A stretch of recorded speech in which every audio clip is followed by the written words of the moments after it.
News 24/7 Bangla TV.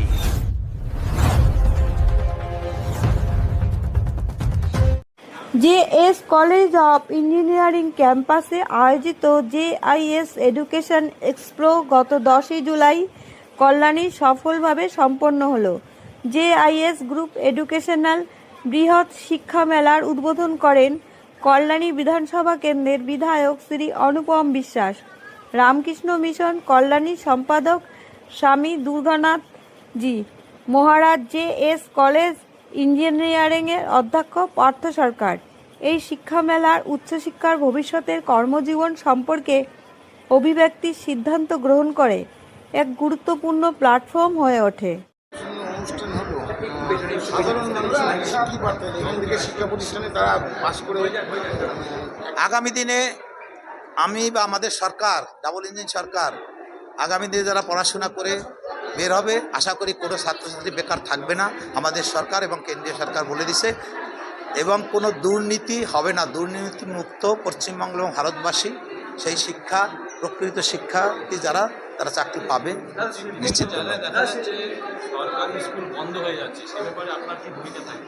আমরা সরকারের সেগুলো নলেজে আছে এবং নিয়ে আমরা প্রচেষ্টা নিয়ে যে স্কুলগুলো বন্ধ হয়েছে এটা খুলে দেওয়ার জন্য আমরা চেষ্টা করব। আমাদের সরকার দায়বদ্ধ।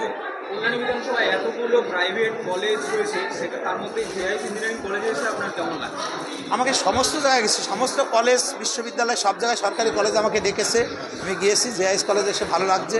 আমি তো বললাম যে এই কলেজ থেকে আমার ছেলে পাশ করেছে, এখন সে একটা প্রাইভেট সংস্থায় চাকরি করে, বিদেশি একটা প্রাইভেট সংস্থায়। আমার নিশ্চয়ই ভালো লাগছে। এবং কল্যাণীর একটা শিক্ষা প্রতিষ্ঠান, পূর্ব ভারতের এডুকেশন হাব বলা হয়, তার একটা অঙ্গ প্রতিষ্ঠান এটাও একটা শিক্ষা প্রতিষ্ঠান, জেআইএস গ্রুপ। আমি তার উত্তরোত্তর শ্রীবৃদ্ধি কামনা করছি।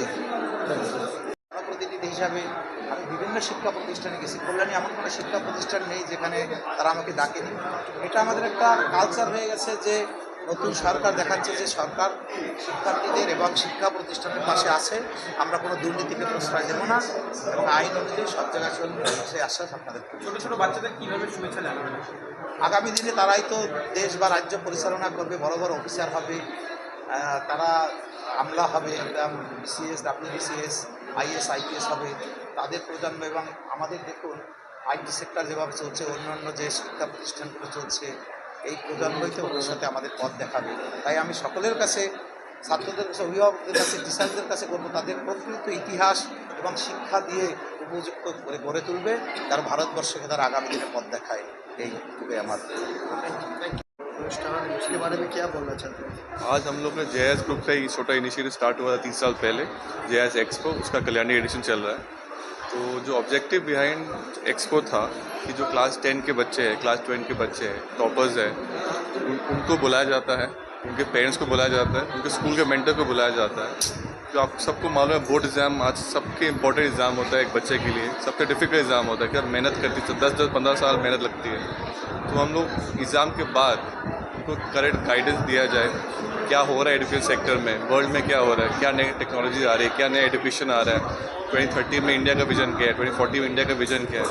तो उनको सेंसिटाइज प्रोग्राम करते हैं, करियर काउंसलिंग करते हैं और उनको ऑनर करते हैं जो आपने जो मेहनत किया इतने साल, जेएस ग्रुप आपके साथ है। और इसका कल्याणी एडिशन करने का इंटेंशन था कि कोलकाता में सबको ही करते, सारे ग्रुप बोलो, एजुकेशन ग्रुप बोलो या मीडिया चैनल बोलो, सब कोलकाता में फोकस करते हैं।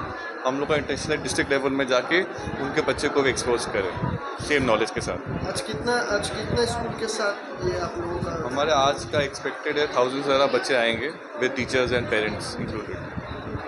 सर नेक्स्ट जनरेशन के लिए क्या बोलना चाहते हैं? नेक्स्ट जनरेशन के लिए हम लोग जेएस ग्रुप का जो भी एक ही इंटेंशन रहा है कि इंडिया को डेवलप करना है 2047 तक।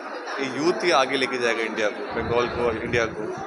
आप लोग अवेयर रहिए, टेक्नोलॉजी अवेयर रहिए, टेक्नोलॉजी को अच्छे से इस्तेमाल करिए। उससे ख़राब भी कर सकते हैं, पर आप अच्छे से यूज़ करेंगे और आपको अपडेट रहना ही पड़ेगा। इतनी जो चेंजेस आ रहे हैं आपको हर दिन पढ़ना पड़ेगा। आप सिर्फ एक डिग्री लेके नहीं आप बैठ सकते, आपको अपग्रेड करना, रिट्रेन करना पड़ेगा अपने आप को। सर नाम? Simranpreet Singh, director JS group.